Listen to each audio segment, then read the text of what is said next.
The Price of Copying. A tale of true success. In a quiet town nestled between rolling hills, there lived a man named Ethan. He was in his mid-30s, a hardworking father of two, always striving to provide for his family.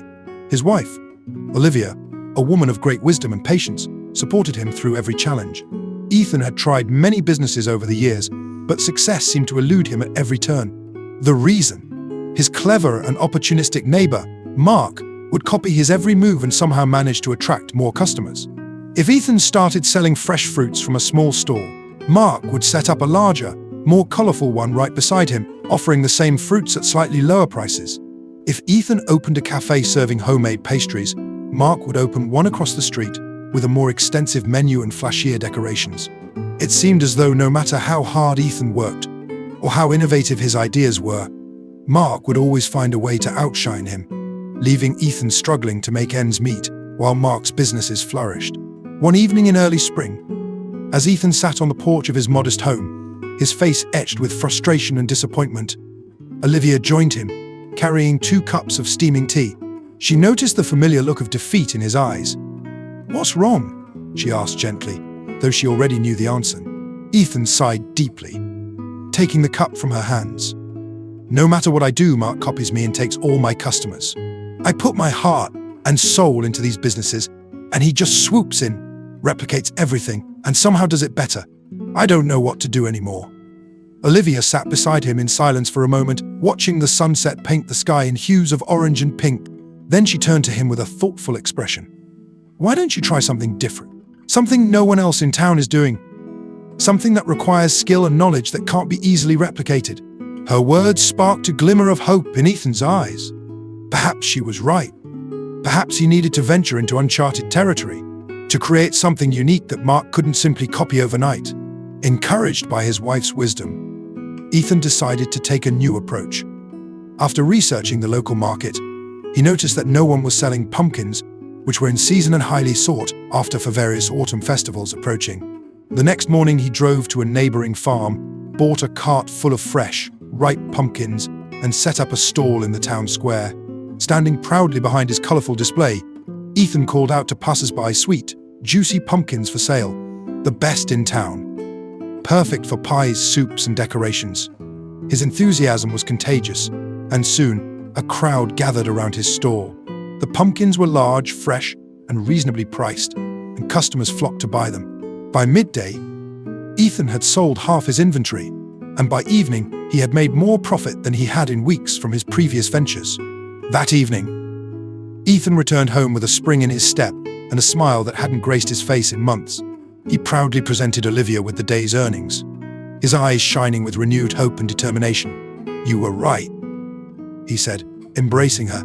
"I just needed to find something different, something that people needed but couldn't get elsewhere." But Ethan's happiness was short-lived. The very next day, as he arrived at the market with a fresh batch of pumpkins, his heart sank at the sight before him. There, just a few feet away from his stall, was Mark, sitting behind a larger, more elaborate display of pumpkins. Mark's stall was decorated with autumn leaves and fairy lights, making it more attractive to customers, and he was selling his pumpkins at a price slightly lower than Ethan's. Fresh, organic pumpkins, the sweetest in town. "Only $8 each," Mark called out, his voice drowning Ethan's. Throughout the day, Ethan watched helplessly as his customers drifted away, drawn to Mark's flashier stall and lower prices. By evening, Ethan had sold only a quarter of his inventory, while Mark's stall was nearly empty, his pockets full of the day's earnings. That night, Ethan sat at his kitchen table, his head in his hands, the weight of yet another failure pressing down on him. Why does he always copy me? How does he always manage to steal my business? It's like he's watching my every move, waiting to pounce. Olivia placed a comforting hand on his shoulder. "Don't give up just yet. Maybe we need to think even more creatively. Try something that requires specialized knowledge or skill, something that Mark can't easily replicate overnight." After a moment of thought, she suggested, "What about selling fresh fish? Not many people know how to handle and prepare fish properly. It requires knowledge about different species, how to keep them fresh, how to clean and fillet them. It's not something someone can just pick up in a day." Determined not to be defeated, Ethan decided to give it one more try. The next morning he woke up before dawn and drove to the coastal town an hour away. There, he bought the finest hills of fish from the fishermen, who had just returned from their night's catch. He carefully packed the fish in ice to maintain their freshness and returned to town, setting up his stall in the market. Ethan arranged the fish on a bed of crushed ice, their silver scales glistening in the morning sun. "Fresh hills of fish," he called out. "Caught just this morning. The best quality, only $25 per pound." The townspeople, intrigued by the rare offering, gathered around Ethan's stall. Fresh fish was a luxury in their landlocked town, and many were eager to buy. Ethan's knowledge about how to select the best fish, how to clean them, and how to cook them impressed his customers, who listened attentively to his advice. By midday, Ethan had sold most of his fish and had even taken orders for the next day. His spirits soared as he counted his earnings, more than double what he had made from the pumpkins. But his joy was once again short-lived. The following day, as Ethan arrived at the market with his fresh batch of fish, he was met with the now familiar sight of Mark setting up a stall right beside his. Mark's display was more elaborate, with a large banner proclaiming premium Hilsa fish, freshest in town. And he was offering his fish at $22 per pound, undercutting Ethan's price once again. Throughout the day, Ethan watched in dismay as Mark, who had clearly done his homework overnight, confidently advised customers about the fish, repeating the same tips and cooking suggestions that Ethan had shared the previous day. By evening, Mark had once again outsold Ethan, leaving him with unsold inventory and a heavy heart. That night, Ethan paced the floor of his living room, his frustration reaching its peak. "I've had enough," he exclaimed, his voice tinged with anger and defeat. "No matter what I do, no matter how hard I work or how creative I try to be, he ruins it. It's like he has some sort of spy watching me, reporting my every move." But Olivia, ever the voice of reason and wisdom, remained calm. "Don't worry," she said, a mysterious smile playing on her lips. "I have a plan, and this time he won't be able to copy you." Curious and desperate, Ethan leaned in as Olivia whispered her idea. His eyes widened as he listened, a slow smile spreading across his face. This might actually work," he said, a newfound determination lighting up his features. The next morning, instead of heading to the market, Ethan hired a group of workers to build a strong wooden platform above their house. The construction took several days, and curious neighbors, including Mark, watched with interest, wondering what Ethan was up to this time. Once the platform was complete, Ethan brought several young goats and started raising them on the platform. He spent his days caring for the goats, feeding them, and ensuring they were healthy. The unusual sight of goats being raised on a platform above a house became the talk of the town. But Ethan remained tight-lipped about his new venture. Days passed, and Mark's wife, curious about why Ethan had stopped selling in the market and what he was doing with the platform and the goats, visited Olivia one afternoon. "Why isn't Ethan selling anything in the market these days?" she asked, trying to sound casual. Olivia, who had been expecting this visit, smiled knowingly. "Oh, we've started a new business, fish farming." Mark's wife frowned, confused. "Fish farming? But I saw goats on your platform." Olivia leaned in, as if sharing a secret. "Those aren't goats. We've built a platform above our house and are raising a special breed of fish there. They're a rare species that grow on land and produce milk like goats. The fish are growing fast and their milk is highly nutritious.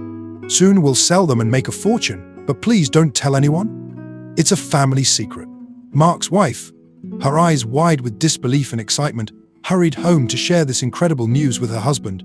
As soon as Mark heard about Ethan's supposed fish farming, his eyes gleamed with ambition. "If Ethan can do it, I can do it better," he declared, already planning his next move. The very next day, Mark began construction on an even bigger platform above his house. He spared no expense, making sure it was larger and more elaborate than Ethan's. Once it was complete, he filled it with water, creating a large pond on top of his house, and bought even more fish than Ethan had supposedly raised.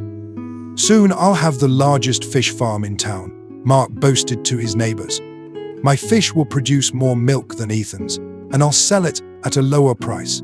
But then, the monsoon season arrived. Heavy rains poured down for days, adding to the weight of the water-filled platform. The structure, not designed to hold such a massive amount of water, began to weaken.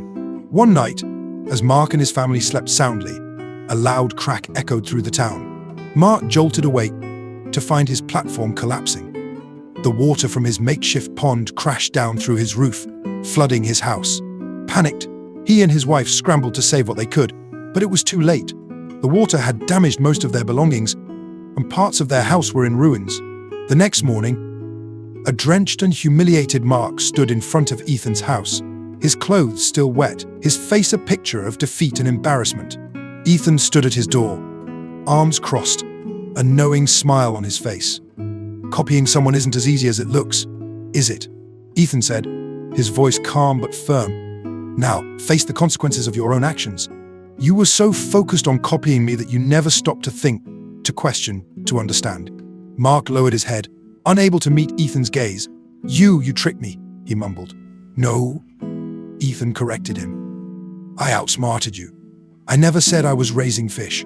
That was an assumption you made because you were so eager to copy my success without understanding the work and knowledge behind it." Ethan gestured to the platform above his house, where the goats grazed peacefully. "I raised goats, Mark. Goats that are now healthy and ready for sale. And today I sold them for $15,000. While you were busy trying to copy what you thought I was doing, I was building something real, something based on knowledge and hard work." Mark stared at Ethan in disbelief, the realization of his folly dawning on him. But your wife told mine you were raising fish that produce milk like goats." Ethan chuckled. "And you believe that? Without questioning, without researching? That's your problem, Mark. Success isn't about copying others. It's about thinking ahead, working smart, and creating something unique.